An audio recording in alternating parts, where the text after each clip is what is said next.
addiction, if people have drink and drugs and cigarettes, all his was work. And unfortunately, with work, it's not your lungs or your anything else. It's your relationships. People are addicted to work. They need to be seen. They need to show up by working so hard and so much, and it's the relationships that suffer. I will mention my dad, but it's how now, since he's passed away 2 years ago, I'm able to go, with massive love and gratitude and for all that he's presented. I have to be myself now. It's time for me to step up. Okay. Hi, Shane. Thank you so much for joining me today. Thanks, James. Appreciate it. Nice to be Yeah, here. absolutely. Yeah, really looking forward to chatting to you. We're going to dive straight in, Shane, with the first question, which is always, Shane, what's important to you? Yeah, I mean, and it's I've given myself a bit of time on this because because I'm curious as to for myself what reflects best. I think it's at this stage of my life when I look right now, it's what's most important to me. I mean, my family, personally, but I think what's evolved a lot for me is people and mental health, welfare, well-being, this kind of stuff. And I know it's so in at the moment, but it's allowed me to gather some space. I'm from a hospitality background, and so but I'd say in one word, I'd say people, and definitely I came out first and said family. So Mm. Yeah, I'm not sure. absolutely. And Mm. yeah, no, because I was doing obviously a little bit of looking at before we chatted in the sense of your career trajectory, if we want to call it for a better Yeah, word, in yeah, yeah. sense of, and the variation of it. But that's one thing when I looked at the little bit I did, there's that obviously you got family on one side, but that people is definitely a line all the way through your sort of professional career as such. Yeah, like so. I mean, to give you a brief, I came from hospitality. My father had a restaurant when I grew up, and I grew up in a house of youngest of three, and I wasn't the brightest spark academically in school. So I was quite happy to think that the future was me in the restaurant business. So I worked from a young age in the restaurant nearby our house, and it was always seen or felt that I'd be the chosen one to go in and work with my dad eventually. So I did hotel school and came out in '92, and I went off to America to live in Washington. So, and I came home in around '97. So interestingly, my dad and my mum came to visit me in '96 in where I lived in Washington. After we weren't a family of deep conversations, and intimacies and stuff. But my father did pass the remark. He said to me, "I'm ready for you to come home now." And I suppose I've always never forgot that, and I've challenged him. I did a little bit after that, and always whenever I say it to people for the first time, they kind of go, "Whoa, your dad said he's ready to move. How unusual." Because I think what I'd done out there was that I wasn't doing hotel management anymore. I was working, in senior management in a restaurant, but coaching kids soccer and just loving life and getting on quite well. But I was home within 6 or 8 months, and before I knew it, I was back in my old bedroom in Goatstown in Dublin on £100 a week, and no car, just up and down with him to his restaurant that he had since 1960. And this is '97, so my next question came was like, so what next? What's the plan? Kind of stuff. So I moved off from there, and I think the big thing, most important thing is that I never really pushed hard enough, because I wasn't really asked what I was looking to do. Mm. And so I always felt like this was my rite of passage. I better just work through it, work with him.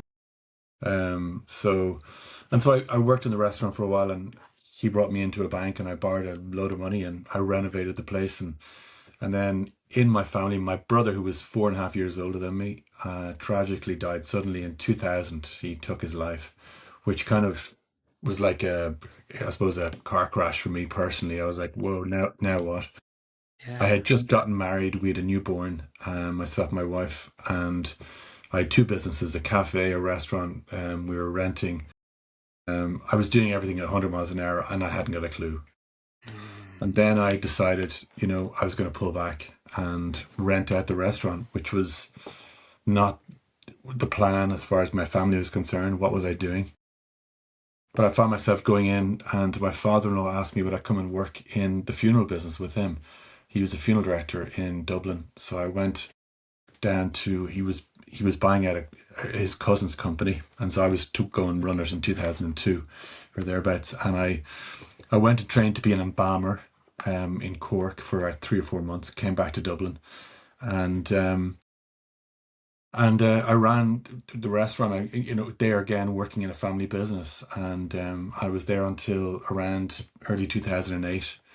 And I, other siblings, my wife's the eldest of eight, so they all came in beside me, and I kind of moved on out, and I opened a restaurant of my own in Monkstown in Dublin. The bank were quite happy to give me about €500,000, so I went in and did a great job. But then a year later, not even that, recession kicked in, Yeah. and so it was a very tough time. It was a big restaurant, but I enjoyed it. It was on that time, around that time, that I realized that I enjoyed talking to people about their lives, their stories, what interests them, and therapy. So I went and I started in 2006, and I trained up in a psychotherapy based course with in UCC with Dr. Tony Humphreys.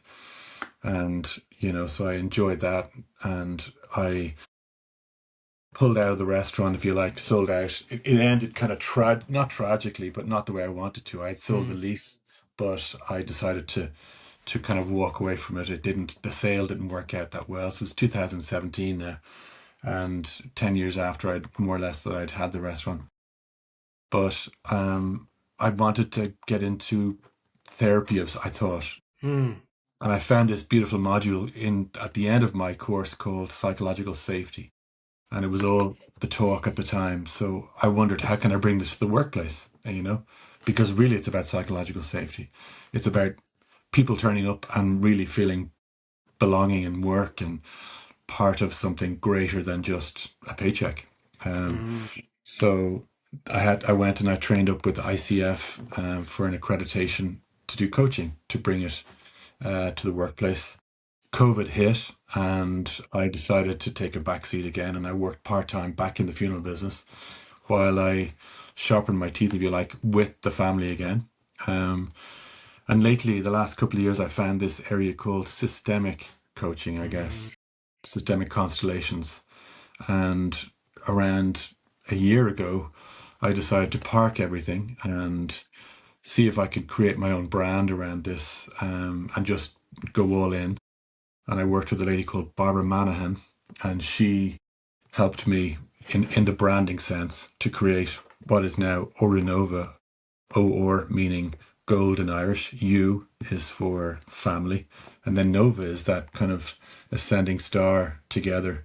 So it's like a family Mm. piece. So when I looked at my own story, I found out that I've only ever really worked in family business. So Mm. I've known and understood the dynamics of family, and so and that's where I am, in the process of launching, if you like, or working further with family business, just like I've been with my wife's family business and my dad's business and everything before that. Yeah. Um, Oh no, incredible hmm, changes and stories in that, and what's interesting in some ways with that sort of career changes, a lot of the changes weren't necessarily through choice. It was through yeah, circumstance, and some a lot yeah, of the yeah, time. sure. I mean, yeah, if you look back at my career, I stuck with it for a while. I found out, I suppose, about 4 years ago. I went to work. I did a few workshops with a guy called Gabor Mate. He's Oh very god, famous. yeah, wow, yeah, Yeah. amazing. So I attended my first workshop with him in 2018 in Cork, and I just got hooked. And so Yeah. again, this was still kind of therapy, but what I was discovering in therapy was that you stay with somebody in their story much longer. So instead of being a psychosomatic, experience or relationship, um, that's why systemic piece, you also go into story, but you only go in to discover the pattern and how somebody or their family have arrived at where they're at today. Um, so yeah, like and what I found out, it was never really about money. It was always about people and finding my own comfort zone, and my own sense of fulfillment, in the world and in the workplace. And I think that piece of psychological safety is really important because, it encompasses that whole sense of belonging and safety. And, you know, it's when you discover in your workplace that if there's a group of people or one individual turning up every day, not saying anything, just doing their stuff, how are they not contributing? How are they not, so how can we get them to play Mm. a greater role, so they obviously feel a bit unsafe or in case they'd be ridiculed or pushed out. Mm. And I think psychological safety is mixed up because it gets a bit of a name for being all nice, all kumbaya. But really it's about creating that kind of culture or energy around, I suppose, allowing people to be candor, and without feeling that they're going to be told, listen, this is not a good idea. So it's speaking that way, knowing that it's respectful candor. Absolutely. Um, And mm. do you think then there's also a slight um, nuance in a sense of when it's a family business versus, say, a standard sort of workplace? Is there a little bit difference with that psychological safety in a family-run place? Yeah. So, like, I suppose I took time out then. I went and trained up with they're called coaching constellations, systemic coaching constellations, John Whittington. And I've done various different modules with them. And what I discovered, like you said, is the family dynamic is massive. So, first of all, why do we go? What draws us into working in the family business in the first place? Is there safety? Is it because we've learned, like I felt from an early age, that this is my rite of passage? This is I gotta, but with no plan in place. But it's the systemic piece and with the family piece. The beauty is that it's no different than, if you like, family constellation or family systemic work in a family. We're born into our first system, which is our family. And in that, there's a hierarchical system. And it's how, I suppose, we belong in that and whether we feel, you know, and what those, how should I put it, in coming to work for the rest of your life and knowing the boundaries between family and business. Because there are many, and yet they're not used very often because we tend to tell ourselves and others this is the way we do it, this is the way we've always done it. So change is not that easy within family. So it's a very different experience than working in the corporate world. You know, Yeah, and when you absolutely. when you stand back, 68% of Irish business are family owned or run. Really, it's that So, big a percentage. yeah, yeah. So and yeah, and it's I suppose we can look at it personally, the systemic piece, or we can look then at the unit of when you go and work in a system in a family business, for instance. Often you're called in to speak about one individual who might just be challenging the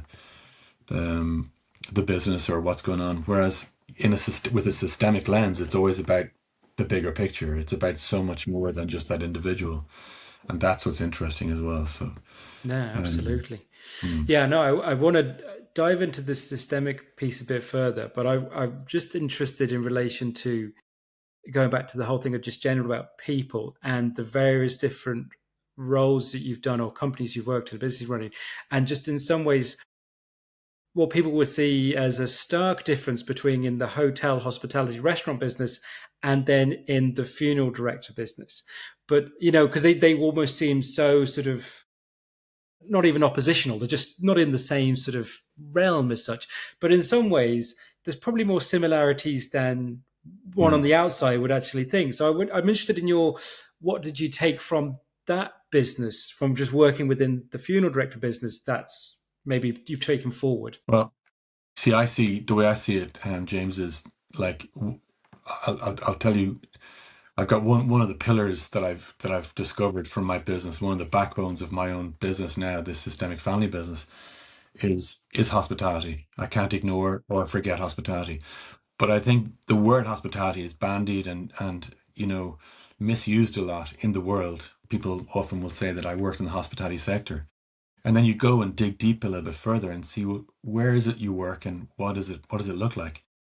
Because for me, you've got hospitality and you've got service, right? So really good hospitality has got to encompass excellent service, because service for me is the technical ability to execute exactly what's done. So it's the ability to, set the table, to create that perfect menu.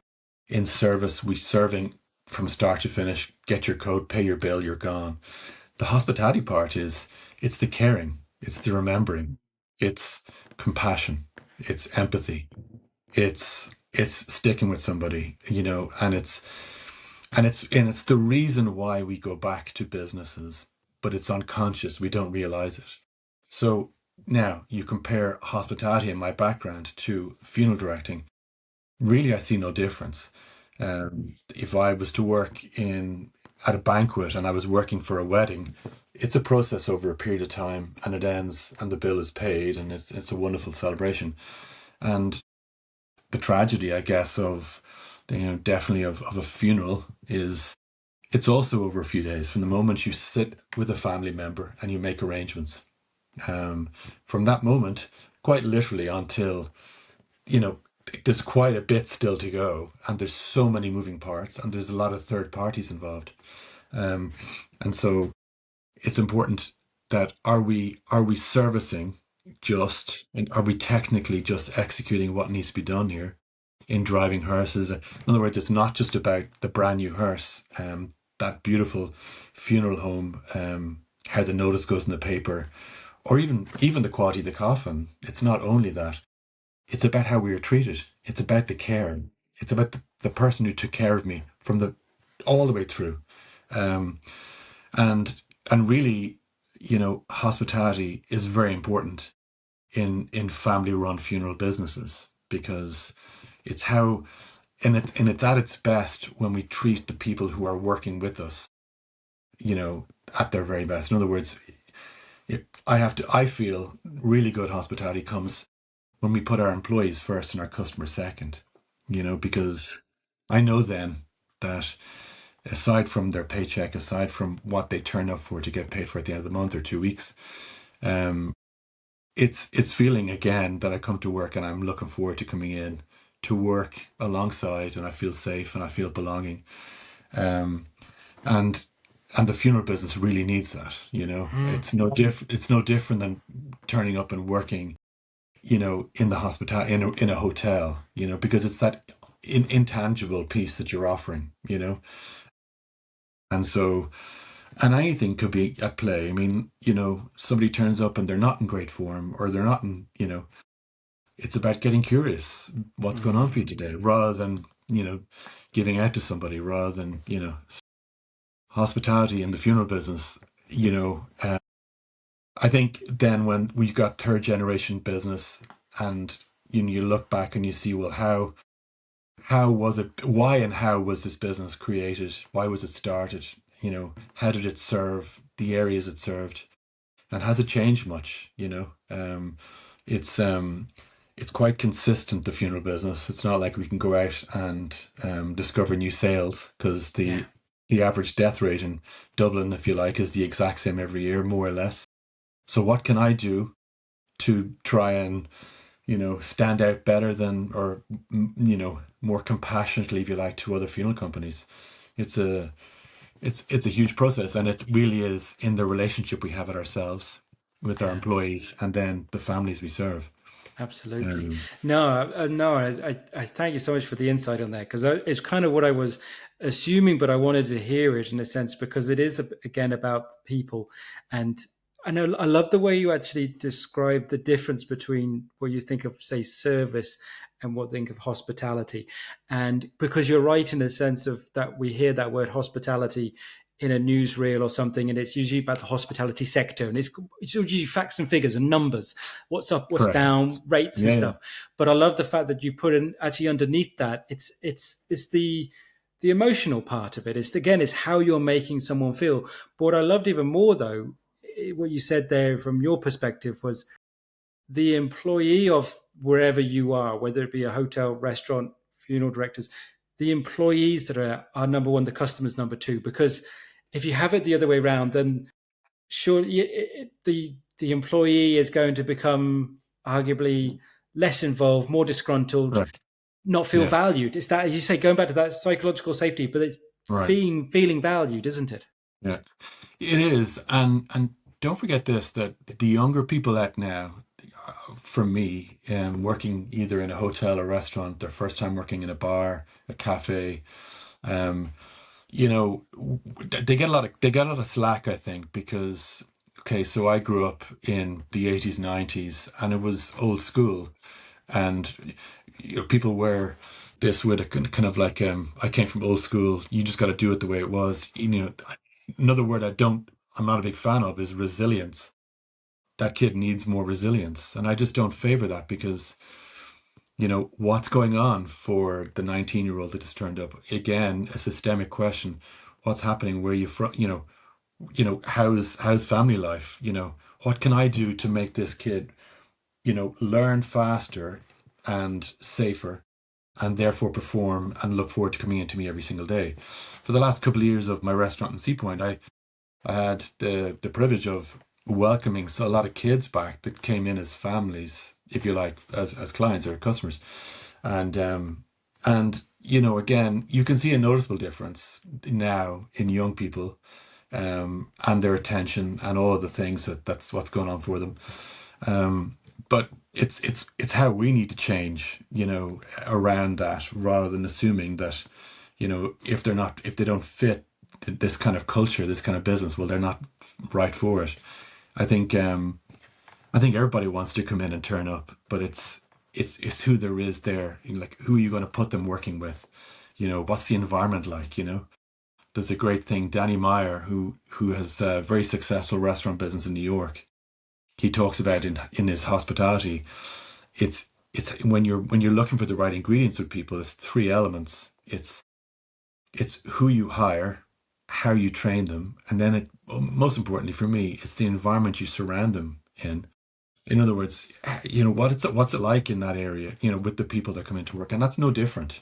So I think, again, I think it's seen every day. You've got Generation Z, Generation X, all that gets thrown around. At the end of the day, people want to be emotionally engaged with. You see a kid going for an interview and he's on his phone or she's on her phone. Wouldn't it be nice if they were, invited to interact somehow before that started? And that's the exact same for anything else.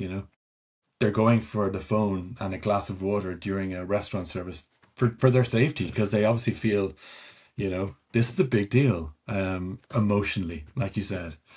So, yeah. Yeah. No, I love the fact that you kind of called that out in the sense of that the word resilience, especially when it's labeled against Mm. young people, because Yeah, yeah. I also it does just drive me demented sometimes, because it's such a cliche, such an easy out for everyone.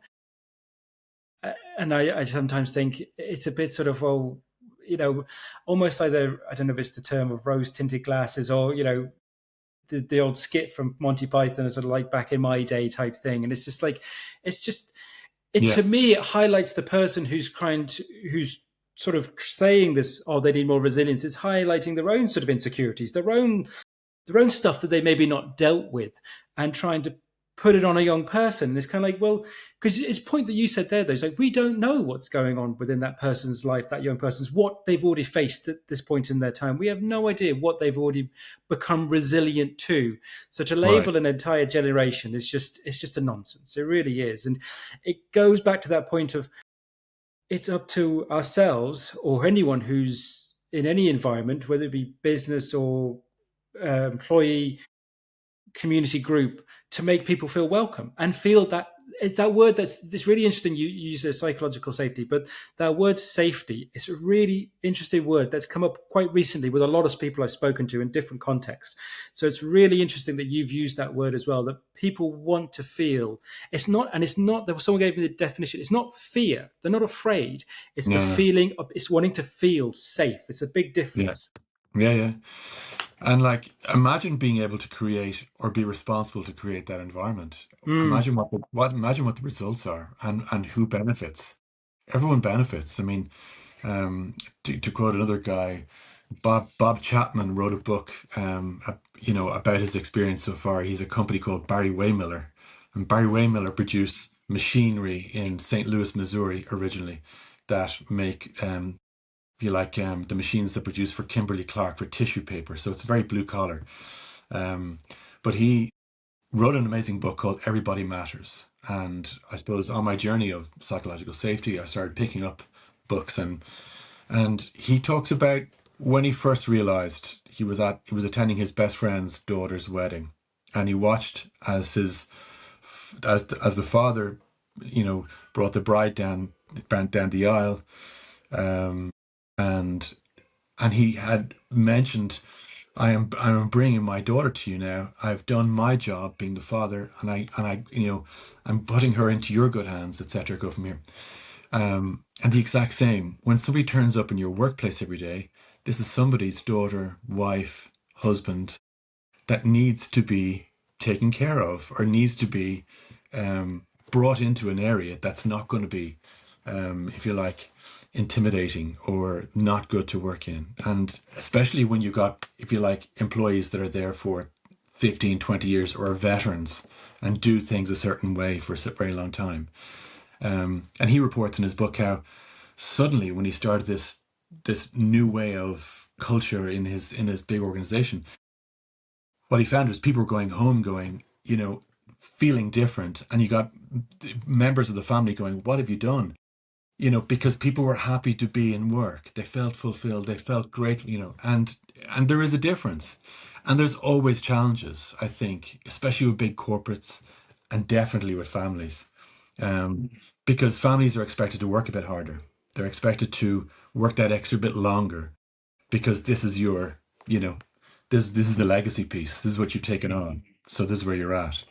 Um, and definitely when you go into places now, and when you see there's, owners have taken their foot off, and they're not as involved, or not as, if you like, embracing with it, it becomes more transactional, not even service orientated. So you really walk away going, what was that all about? And I wrote something on LinkedIn recently about how we all have the ability to create our own hospitality. So when we go into a cafe, or we go into our regular place we go to, I mean, how interested are we as customers to find out more about who's serving us? Because the sooner we do, and the sooner we break down that barrier, and we're going to get great comfort in the fact that people will remember us the next time. If we decide to learn who is it that's making our coffee, how are they doing, what are they going through, and I've been challenged on this because I've got people saying to me, it's not your job. You're paying for 384 euros for a coffee. Yes, I know, but if you know what you want in the end of it all, why don't you put yourself in the position of, I'm just walking out of this place feeling, how cool is that? I want to go back there. That guy, that kid, that So it's challenging on both sides, Yeah. in No, business. hi, James here. If you've been watching and thinking, I would like to make a change, but not sure where to start, that's where I can help. My 12-week coaching program will enable you to reconnect with what matters most and move forward with clarity and confidence. If that sounds like you, head over to jamesdeancoach.com. Now let's get back to the episode.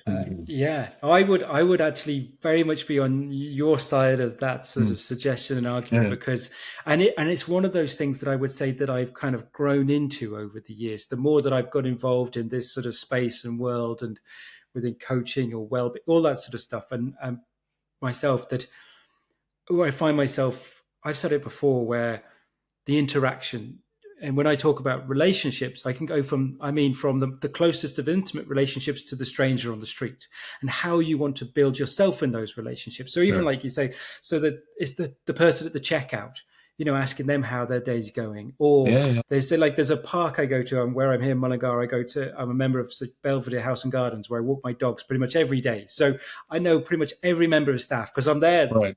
300 Yeah, days a year, yeah, so I know them, I chat to them, I say hello. yeah, And it's yeah. so I've had this relationship with the Mm. people in that, Correct. and Yeah, my um experience there is better, and hopefully their experience of seeing me.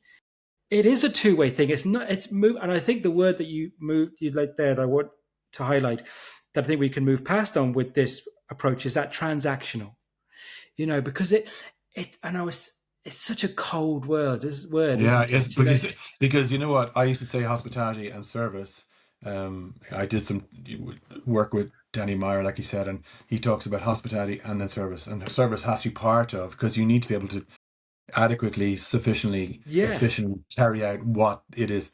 But then the hospitality is with, and now I'm kind of extending service by saying transactional, and I'm throwing that out there. And you're right, it's definitely cold. And what does it feel like if you were to get up from a table and walk out, get your own coat and walk out, and that's completely trans. Somebody gives you the check, you pay for it, you give your tip, and they just take it and walk away. There's no eye contact, no warmth. That's absolute. It's like, I hate to say it, it's like getting on a Ryanair flight and forgetting all about that experience, because usually that's what happens. They do yeah. an amazing job with delivering you from A to B safely, but then it's at a certain price, and sometimes I would go and use Ryanair because in, for instance, Sicily, they will fly into Palermo. So it's fantastic. But you just have to understand, why you're going. You're going just for that experience of being delivered.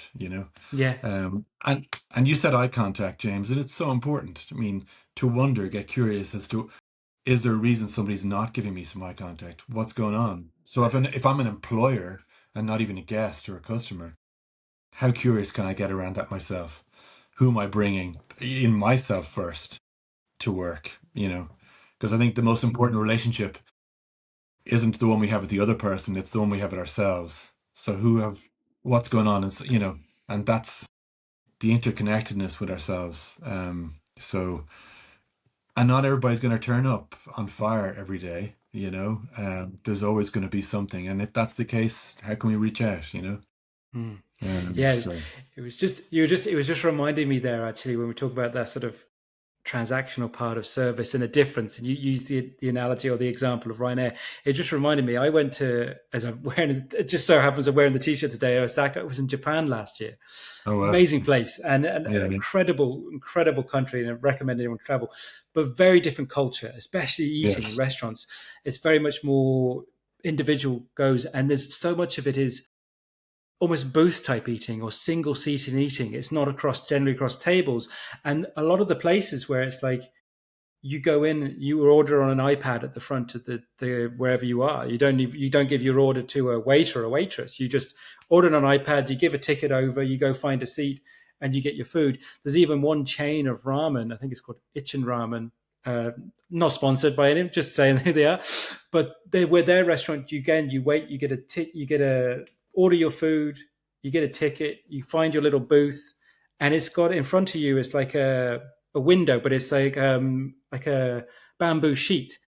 And so you just hand the ticket. You don't see a person, you just see their body.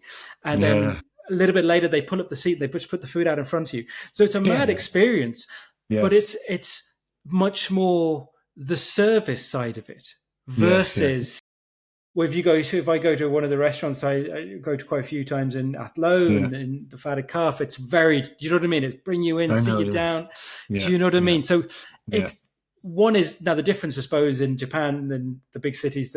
You got 40 million people to feed. So it's very different, and that's the culture that's created. Right. But it's you'd wonder in a sense it's just different, I suppose. But But they it's also, and I've not been there. I want to yeah, go there, but maybe what they do also is that they execute that service yeah, like amazingly. So therefore, you never ever really have to worry. What you're no, getting is what you see. Like it's like 100%, we're trying. So if you go to Dublin Airport now and you go to fly out, most airports now, there's no bar to sit up on your own anymore. mm, Much they've taken the bar away. You sit down. If you can get a table, you barcode the menu, um, and then you order from there. And again, it's great if it's that efficient. If but if you are looking around, then you're looking for the person. yes. Which it all started with. Yeah, look, I mean, maybe the world is going there a bit, but maybe it's going there so fast that there'll always be a need for somebody who steps But up and said, you know yeah, what? yeah. We're human beings after all. But I think that's the point to bring. I think it's a great point to bring up because I think the tech is moving as fast as it is. You know, the with Sure. AI and all the rest of it, and that, Absolutely. and it is moving, and it's coming, and it's changing business landscapes as well. But I was reading someone, I can't remember who put it up on LinkedIn, or it was a blog post or a clip I saw, that to the point where it's going to become to the point where using AI for producing, whether it be content or copy or whatever, is going to become quite normal. So if everyone has that level, Mhm. then what's the differentiating factor? And someone Mm. said, well, it's like, well, it's when you get that person in front of you, Yes. because it's just, again, it's just a way of trying to connect. It's just a way of, like, if you're doing stuff online, or you bring out, you could have the best AI or whatever to, again, for a restaurant. But if Mhm. you walk in and there's a type of hospitality backward that you're expecting, and they Yeah. don't have it, then it Yeah. doesn't matter what you do on the other side. That human piece, if anything, I think it's actually going to become more important, Yeah. because that's going to be the difference. How are you going to be able to communicate with people? It's still going to be the massive difference to me. Well, like Danny Meyer, who's got he owns and started Shake Shack Burgers. So, but Okay. before that, he's got Gramercy Tavern, Union Square Cafe. That's where he started in 1985. He maintains that it's with enough money if you want to open. And I'll be straight up. There's a group in Dublin, mainly Dublin, Press Up Group, who are amazing at opening places very fast, and all very consistently the same. Um, but it's like, and I felt for their staff, their employees, because it's like as if they fell short of sometimes adequately training, adequate, and the places looked fantastic. The menus were amazing. And so Danny Meyer says, what is that difference between all the places that you can open, like a perfect steak restaurant or a great bar? You can kit it out from top to bottom. The difference is hospitality. The difference is the memory. It's being able to be is being able to know that I can walk in here and know that I can bring somebody and be looked after, and us as Irish will always look for it unconsciously, I think. I think I always remember when I opened Sea Point in 2008, I was there quite a bit for at least maybe 18 months or a year to, definitely all the time there, putting your stamp on, from the very beginning with the guests, local people. And then I began to pull back a small. But I remember one comment. I met somebody down the road in the local store. I said, "God, I was there last week and I didn't see you. I brought so and so in because they really want Irish people really want to relate to and know who it is that's behind what's making it all happen. And if that's the case, how can we work with the people that are in charge of these places rather than opening multiples and Mm, diluting what you're doing. Let's just keep it as simple as possible. absolutely. And I wanted that. Yeah, thanks for. That was a bigger tangent than I expected, but I love going that way. yeah, I want to bring it back to the systemic coaching piece now, because it's really interesting. Because I was chatting to a lady who a few weeks ago, Norma O'Kelly, and she was again in systemic coaching herself, and it was a phrase I hadn't heard of from coaching okay, until I spoke to herself. So and and again, sort of the systems and that process in families. So tell me more again from about your sort of one draw to it, and then again yeah. more so now what you're trying to do with it. Well, I think my draw to it, like I said earlier, was the fact that I love the idea of coaching. When I got that qualification from ICF in coaching, I did feel there was something still missing. I felt it was very um, almost transactional, if you like, Mm. because I became a coach and I looked and how many coaches are there in the world? And LinkedIn, there's a coach for everything. And then I was introduced to Fundamentals One, and I Michael Cahill was my tutor. And by the way, I know Norma, and I met Norma on the same course a couple of times. So yeah, we know each other. And what I'd say is that what was drawn to me was the fact that it wasn't therapy, which I love. I loved sitting with somebody, but coaching said, listen, you need to sit with somebody, but you need to have a goal. There has to be looking to the future. We have to look 6 months. We have to keep on, visualizing. And I get that too. But like I said about systemic pieces, that when we're talking with somebody or the system, we want to know who started everything, who's the founder. Tell me a bit more. And I love that question. Tell me more about yourself. Tell me more.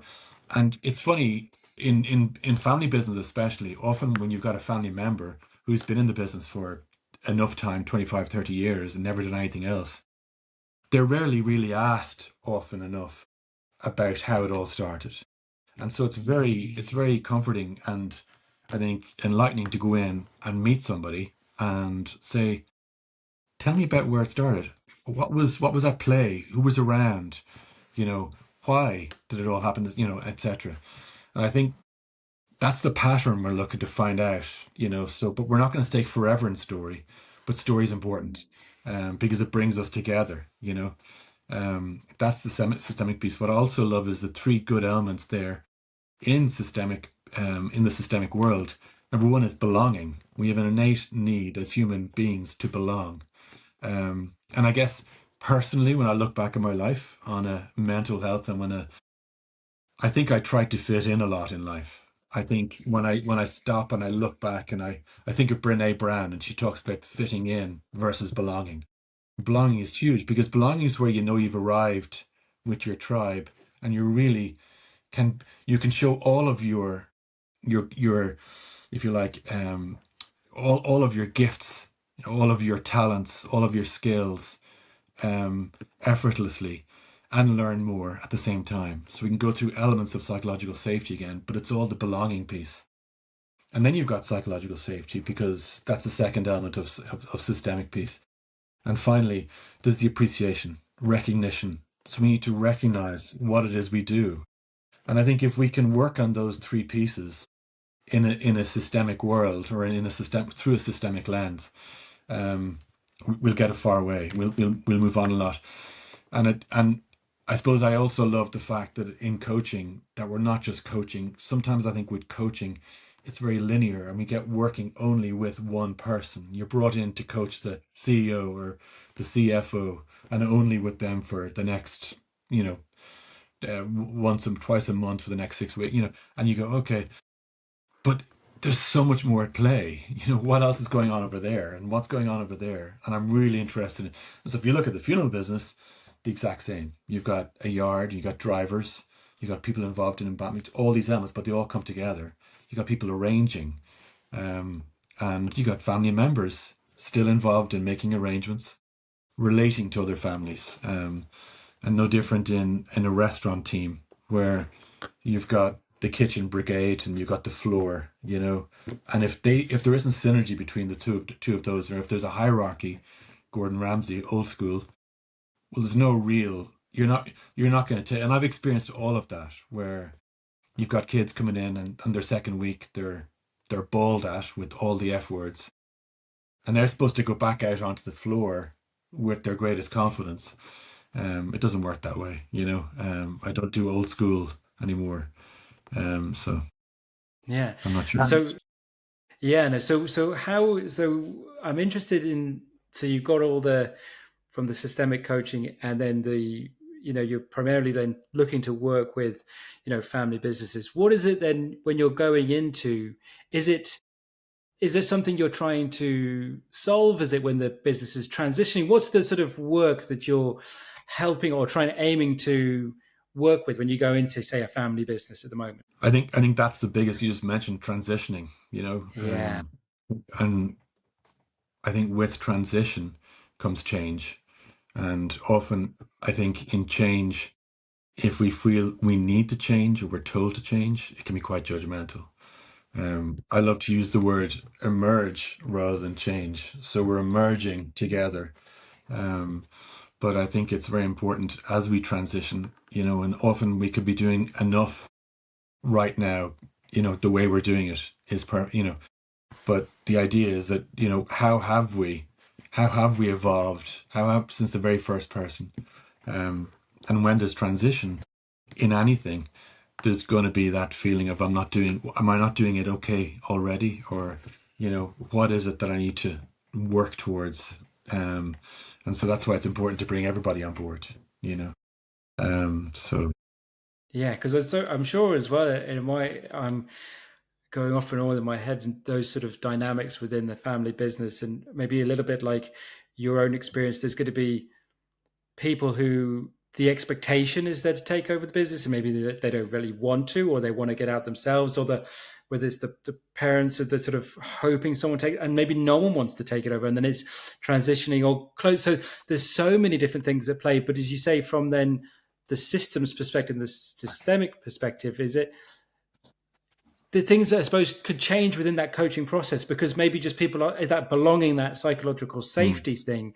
And I'm sure there's a, like in any place, but the that sort of what the word, that cloak of judgment Oh, big again, time.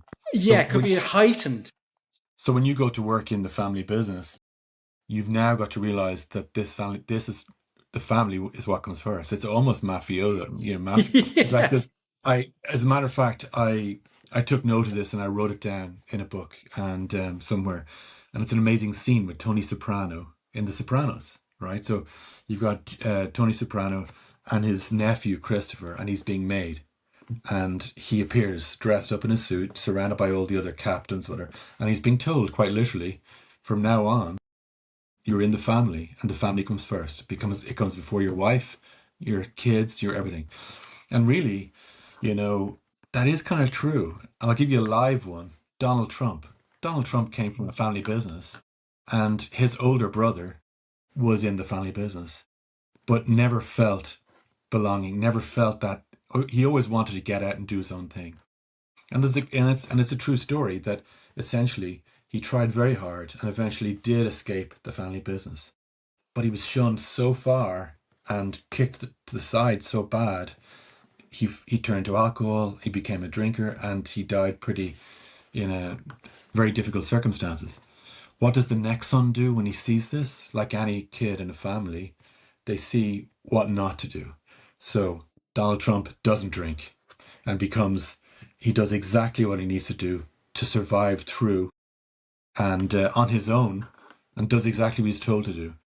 And I think, family business can be like that. And it's a tough one because it's there is always a transition, and depending on the number of family members, and do they all feel their same, if you like, quality, if you like, or what they offer is the same for each other.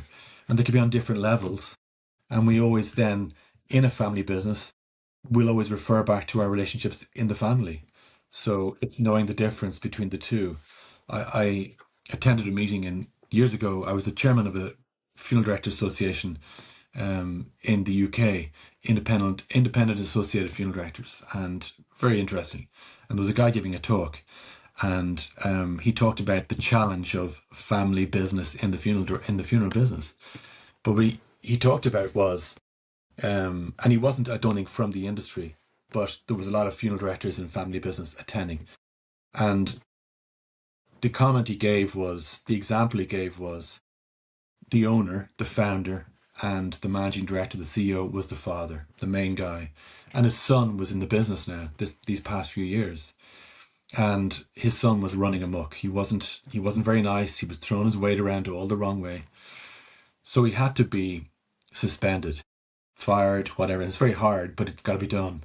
And so the story is that he basically had a hat, that baseball hat that said boss, and he went through the motions and he told his son, "You're fired. I can't," and I told him why and how, and then he took off his cap, and the kid was very upset. He was still only young, and he put another hat on that said dad, and he said, "Okay," he said, "Hey son, I see you're very upset.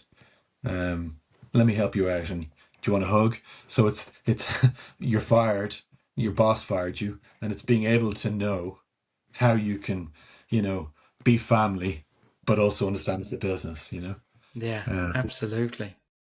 And it's when you said earlier though, it's like the nearly 70% of Irish businesses are family business. It's a huge proportion of businesses and employment within the country. So this is happening all the time. It's a yeah, constant sort of. Yeah. So there's obviously And people and obviously businesses that need this assistance now. but James, you got to remember the dynamic. I mean, there was an amazing documentary recently on Michael Smurfit in the Yes. winter, and it was fantastic. I don't know if you noticed, I was keeping my eye out on my eye for certain signs and behaviors of others being interviewed in the family. And his son has taken over and he's the CEO. I think he's Tony Smurf. And I noticed that all of the grandeur, all of the amazing pictures, portraits, most of these big pictures that hung in the boardrooms, they're all gone now. He's now living in a yacht, and his position as head of the family, if you like, or the family business, Michael Smurfit, he's living in Monaco. But all of that material, all those photographs are all now in the basement somewhere. Um, but his last comment at the very end of the documentary is what got to me, and that was, and I felt this for a long time myself. I related to it. And he was such a powerful, strong character. He talked about how tough he was in the 70s, 80s when he managed Smurfits and he brought them to all of its success. And what he said was, my only hope now, I'm 86, I'm retired, and he was quite older. I wonder would my dad, I hope my dad would be proud of me. He, and if you think of that, like, who is it for? What's it for? And that's really massive and it's sad in a way. And I can relate to it myself because if we don't have those unspokens, which is a beautiful thing with systemic relating, if you like, is the unconscious. In the family business, there's a lot of rules and stuff that's just not been said. It's just it's the unspoken things that we're just going to, and the exact same goes. Um, the number of things, the unconscious, um, unspoken pieces. So I never thought of ever challenging my dad or saying to him, because he'd already set himself up as, head of the family, very successful, restaurant, bought some property. And really, it worked for me so far. So why would, these were all of and it takes somebody very brave, I think, in a family business to challenge the matriarch, uh, or whoever it is in charge, Yeah. because for so long it's been about how they did it. Yeah. And Absolutely. so, Yeah, and it reminds me because I was thinking about this the other day from different perspective. I did a video um, in a sense of someone chasing whatever a goal or going after a goal, whether it be financial, career, personal, health, fitness, to either prove someone wrong or to make someone proud is the same thing. You're trying to do something to, I'm going to prove them wrong or I'm mm, going to make them proud. You're putting all your time and energy into trying to generate an emotional response from another human. And it's kind of like they may not even care. As no, not at all. harsh as harsh Yeah, as it yeah, is, yeah, and that's the thing you say, like, and it's harsh, especially in the family environment where you kind of think if you because eventually you're probably doing it for the wrong reason, as you say, it's not right. doing it for yourself, Yeah, and yeah, and if someone becomes proud, then great. But if that's your drive, if it's purely trying to generate yeah, that sort of yeah, it can end up to the point of desperation in some ways in the worst yeah, case yeah, scenario. So it's maybe people want to do, there's an element of wanting to do the business but doing it a slightly different way, isn't it? yeah, And yeah, whether they're proud or not or proven or not is different, but it's trying to come up with as part of, I suppose, as part of it is then trying to find that person's, whoever's taking over the next iteration of the business, if they want to do it, they're finding their purpose within it, isn't it? yeah. Because legacy is always moving. That word Mm, legacy. It's not like you're going to take over the legacy of your father, your mother, or your, and it yeah, stays static. yeah, It's never. It's always moving on to what now the new legacy will become. And I think when you look at a family business and there's numerous family members, you wonder to yourself, and you think of Simon Sinek and your why, that your purpose, and why is it I'm doing, like, is it a is this a life journey or is it a soul purpose? Like, are you really doing what's at your core in life, or is it just is this really what what you were told that you need to be doing in life? And you think of farmers and the challenge that I'm going to take on the farm, and this is it. This is my. I think we have a huge responsibility as parents and parents in a business to encourage. I think our kids to go off and find themselves for quite some time before they come back and be part of and then when they do come back, there has to be that openness to go, okay, so what have you learned and how can we, rather than there being a closed way, feel like of Absolutely, yeah. Um, Amazing to chat to you, Shane. I've got to a point where I'm going to ask you questions that I ask everyone. So you've thrown loads in there, which is great into the chat already. But are there any quotes or phrases that are important to you? I mean, I Tony Humphreys, who I, if you like, studied under for quite some time, has a lovely one, and he's on the same kind of thing as Gabor Mate, and it's very much a self care thing where people realize at a certain stage in their lives, and that is whether it's what is midlife anymore, James? Is it mid 30s, 40? Because for me, it hits people. There's three there's accountancy, law, and medicine where kids have to go for about at least 10, 12 years before they even get taken seriously. And then suddenly they're kind of burned out. I suppose self-care is really important, that mental health aspect, and so I love the phrase, what are you doing for everybody else that you're not doing for yourself? And so if you look at Gabor Mate, he wrote a great book called When the Body Says No, and he talks about ALS. He talks about various different motor neurons and all these different illnesses we might grab a hold of later on in life. And a lot of them, if you look at women, especially, they look out for everybody else in life except for themselves for so long. Their husbands, their kids, the family, and all of the energy goes. And at a certain stage, their body just goes, "What's it all about?" So we have to ask the questions: why do the majority of Alzheimer's, and dementia? Why, if you go to nursing homes, majority of residents are women. They live longer, but they're being kept alive longer. And so that's a bit of a sidetrack, but it's really important because no matter what we do, I think it's very important that if you've got somebody, very often we do in this people, because I would definitely have come from a people pleasing piece, because anybody working in this or a hospital or service driven, um, you got to keep an eye on your employees. Are they working? Are they here too much, or what are they driven by? So Yeah, um, it's a great one. It's a great one to remind people, just because it's um, that again, that sort of the analogy of we mentioned Ryanair earlier as the steward or the stewardess, put your own oxygen mask on first again, because it's absolutely, and it really is that. And I think that there's the misconception that sort of self-care is selfish, and selfish is yes, sometimes considered as a yes. bad thing. And it's like, no, because there has to be that element about yourself. It's okay to say no. And 100%. again, comes with that is the psychological safety presence that, I can say no to this. If I'm only saying yes all the time, what is it? That can't be right. Um, Absolutely. yeah. Who would you say have been the biggest influences in your life, Shane? I mean, those people I mentioned Yeah. of late, definitely. Bob Chapman, all these people that I've read.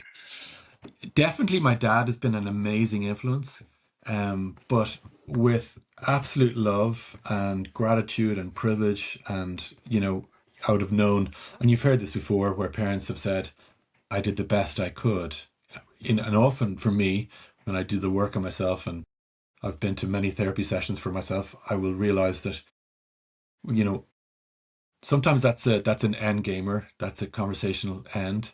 So it means that I don't really want to talk about anything anymore. I did the best I could. Now I know people do the best they could, but let's talk about it a bit more. And so with my father, he definitely, where he came from, where he brought, all of us, and how hard he worked. I mean, his addiction, if people have drink and drugs and cigarettes, all his was work. And unfortunately, with work, it's not your lungs or your anything else. It's your relationships. People are addicted to work. They need to be seen. They need to show up by working so hard and so much, and it's the relationships that suffer. I will mention my dad, but it's how now, since he's passed away 2 years ago, I'm able to go. with massive love and gratitude, and for all that he's presented. You know, I have to I have to be myself now. It's time for me to step up. And there's an Irish saying: the boy becomes a man when the old lad passes away. Usually if you look at even at an early age, a boy has to become a man very fast when his father is not present anymore. I think that's very important. It's very important how we relate as parents as well from such an early age, the example we set. So, Absolutely. No, thank you. Yeah, thank you for sharing that. No, really, um, really powerful. And I think this is where we need to be able to talk about these things as well, in the sense of that we can have the positives, but not ignore the potential flaws in everyone, including ourselves and the people around us. It doesn't diminish what we had and the relationships and what was there, the love that was there, but we can still, and not in a blame way, not in a poke way, not in a sort of this is because of me and that sort of stuff, but also that we can then be able to then, I think by acknowledging those things, it means as though we can move forward, that we absolutely. can then Yes. ourselves and then do the things. And it's not a way of like, I'm trying to then somehow fix what happened. It's just, no, I'm going to just be a bit more of what I want to be now. And hopefully, you know what I mean? So I think it's I think it's embracing very, those nuance. I mean, the cost or the courage of being authentic, the Yeah, authenticity piece, or am I going to try to, and it's no matter what stage in life we reach, if we can bring our kids or our students or people working for us into the area of authenticity, isn't that who you want around you? Because that's the big piece. absolutely. That's where really good belonging comes. That's where you really know you belong where you do. And then you can't be around the people who are dragging you down. So you need to step away from that piece. 100%, So absolutely. Shane, I just have one more question for you, which is what's important for your future? what's important for my future? That I take so much of what I just said there and put it to action, really. I'd love to work with, um, definitely on a company level, on a business level, but also on a personal level. If I got I suppose, late diagnosis of ADHD in life, so it's a tough one, but it makes getting that diagnosis has helped me so much to be able to look back and go, now I know why my behaviors were, etc. It's nobody else's fault, but it's an environmental situation. So it's how we cope with situations. That's the symptoms pop up. And definitely, if I could work with, definitely individuals, young men, young, in where they're asking questions about themselves, definitely. But family business where they're at a crossroads or they're just looking for somebody to come in and partner with them to work alongside them, and guide them, on a whole level forward. I think that's my is to put this work into action and creating a third party, that company name, just taking my time to press pause there over the last 18 months, and now to get into meet. It's been great for me too to meet somebody like you and platform what I can present. Absolutely.